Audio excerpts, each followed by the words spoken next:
El barri Sant Jordi Gabrielistes ha celebrat la seva festa amb un seguit d'actes enfocats a tothom, grans i petits.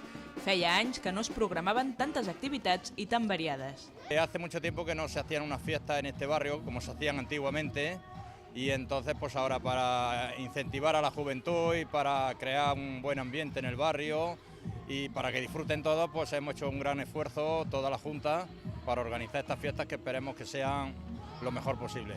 Hi ha hagut un acte en el que la Comissió de Festes hi ha posat una atenció i una estima especials, la inauguració de la sala de fotos antigues del barri.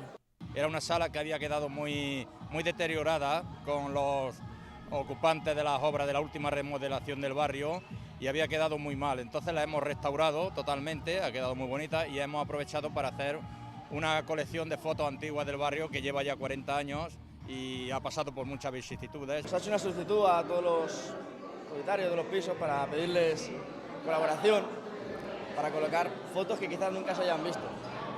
Porque en la asociación teníamos muchas imágenes, pero yo quería un poquito de participación. Y han aportado bastantes imágenes, se ha hecho una selección y esta selección pues, se ha ampliado aquí. Aparte del Archivo Histórico de Viladecans, ha colaborado también con unas cuantas imágenes.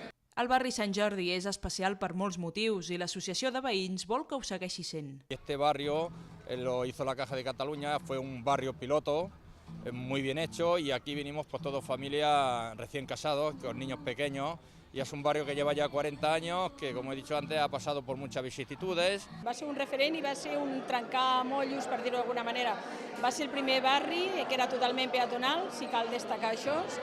Es va fer tot alhora i vam créixer com a persones, com a barri, com a veïns, tots alhora. Los que éramos pequeños ahora ya somos mayores, tenemos hijos, nuestros hijos viven también en el barrio y queremos impulsar el barrio y queremos impulsar las actividades culturales y que los niños pues no se vayan a otro sitio, que disfruten aquí en el barrio y por eso estamos preparando unas salas para que hagan sus fiestas, sus manualidades y sus deportes.